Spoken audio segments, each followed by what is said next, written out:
The last time Leicester were promoted to the Premier League, they provided English football with its most wondrous miracle.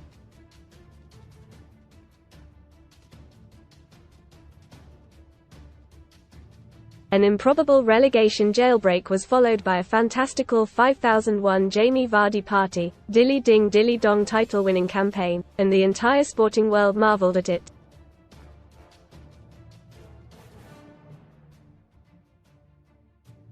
Except for the Premier League's elite clubs, who decided this could never happen again.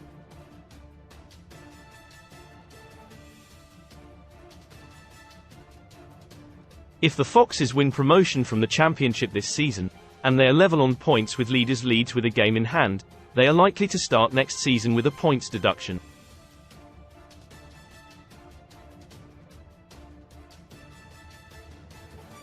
And possibly a punishment substantial enough to make survival a 5001 shot.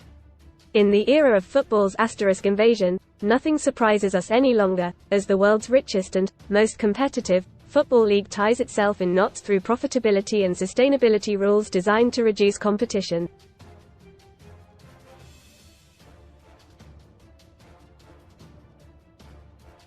Everton were deducted 10 points, reduced to 6 on appeal, but are currently immersed in a 3-day hearing which might end with them losing more points.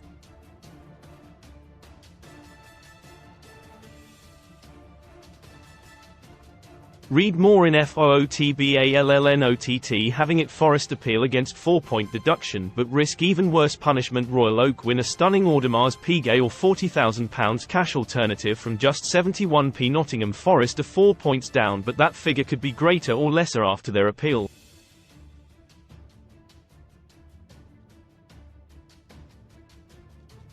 Luton boss Rob Edwards, whose team are significantly affected by all of this hokey-cokeying, says he works off a different league table, without points deductions, to determine where his side are in the relegation battle.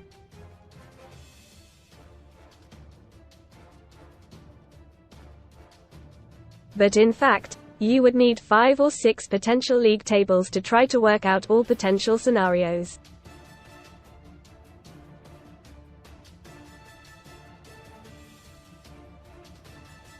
Edwards is working under the very real possibility of Luton staying up on the final day of the season, only to be relegated a few days later if either Everton or Forest finish below them but stage a successful appeal.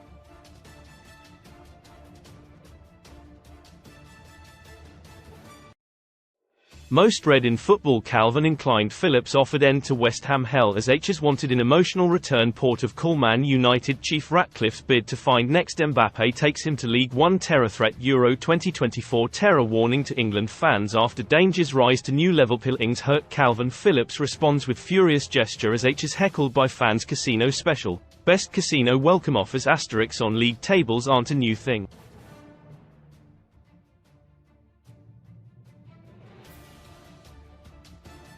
Luton were once relegated from the Football League after a 30-point deduction and have since written a fairy tale, second only to Leicester's title success, by climbing all the way to the top flight.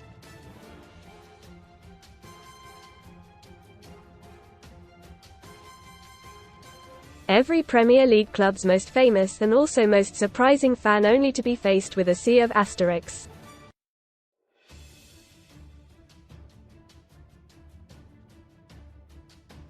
I know we all like to parrot the phrase, "the game's gone," but it has to a large extent, or, at least, it's been superseded by legalities and profit and loss accounts.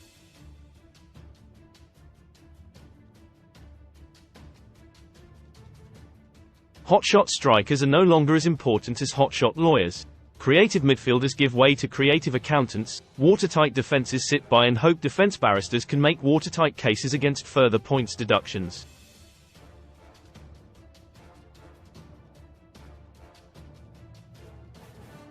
Try to explain all this to a primary school kid, from the next generation of football fans, who's falling in love with the game and working out how the league system works.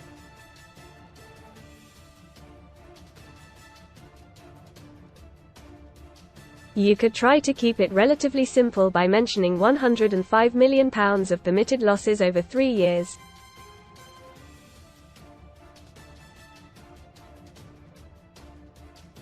But there are so many caveats to that basic PSR rule that you'd need a degree in advanced economics to understand it all.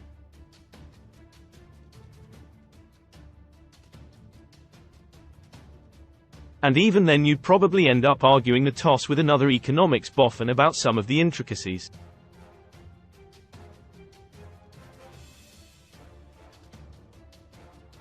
For example, if Forest had sold Brennan Johnson for less money at an earlier date than they did, they would have been less profitable and sustainable but might have complied with PSR.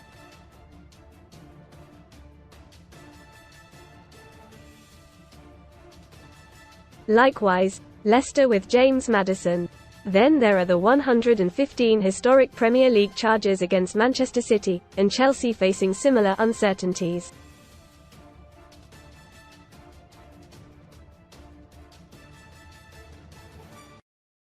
Which is before you even consider the rules of multi-club ownership which might preclude Manchester United from entering European competition next season.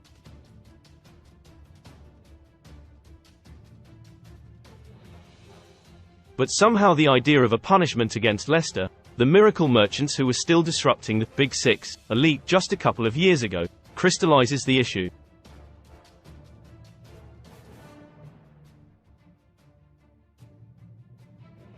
Leicester's promotion rivals, understandably, are wondering why they won't have points deducted this season, given that, if they have broken rules, they must now be gaining a sporting advantage in the Championship.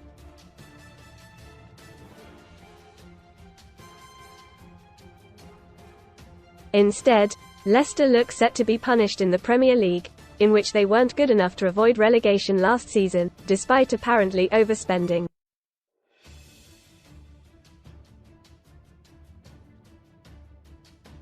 It's just another layer to add to an extraordinary mess. When Leicester won the league in 2016, they did not just represent Leicester, they gave hope to every non-elite club who were able to dream about doing a Leicester.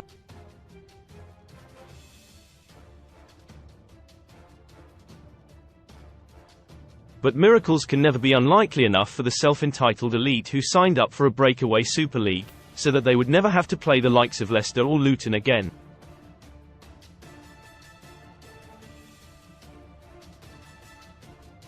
If the only alternative is a Wild West spend what you like free for all, then, frankly, it has to be better than all this.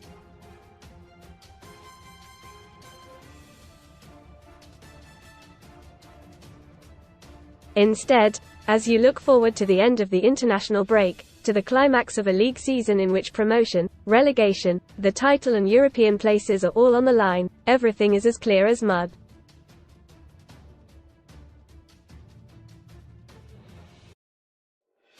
Miracles outlawed, ambition quashed, competition crushed, and a simple game over complicated beyond comprehension.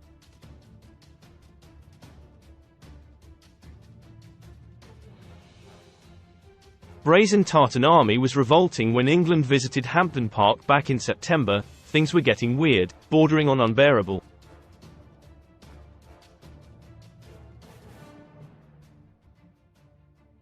Scotland were top of their Euros qualifying group with 5 straight wins and heading towards Germany in genuine hope of reaching a tournament knockout stage for the first time.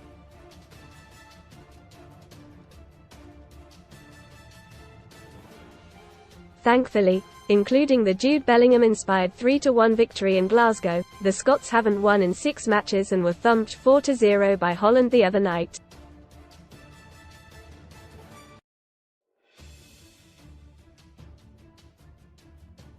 Normal service has resumed and we can look forward to a summer of excitement without the Tartan Army getting any ideas above their station.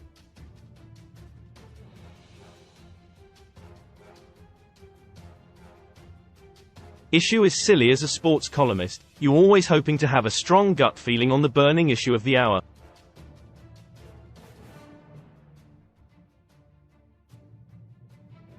Occasionally, you might have to think a little harder before deciding which side of a particular argument to come down on.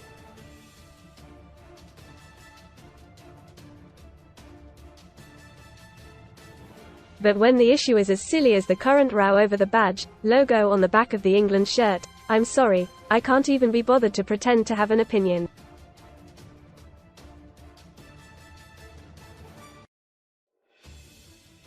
Racism reality. Lazy and ignorant people questioned the continued need for anti-racism campaigns in football.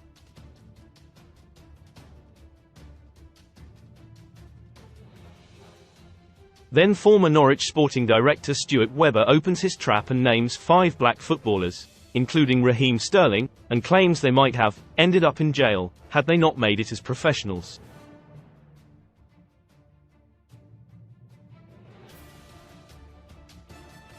Sterling spoke bravely against this sort of damaging nonsense a few years ago.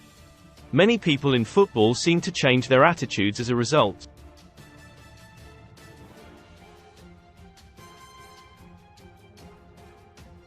Sadly, it wasn't enough. Anti-racism campaigning needs to get louder still. Ukraine Euros spot. UEFA probably shouldn't have expanded the European Championship from 16 teams to 24, as a 16-team event represents perfect symmetry without third-place, lucky losers, in the knockout phase.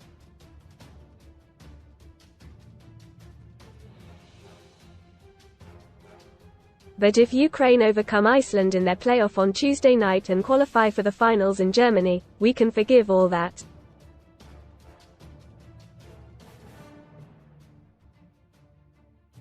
Double standards. The next time Premier League clubs start preaching about saving the planet, make sure to ask them how Tottenham and Newcastle travelling around the world to Australia for a meaningless post-season friendly fits in with their net zero, carbon-neutral sermonising guff.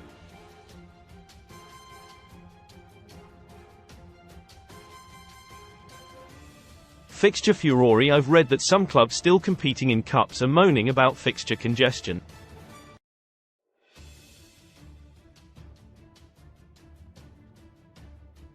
They are annoyed that they're having to play league fixtures against rivals who will be fresher because they have been knocked out of cups.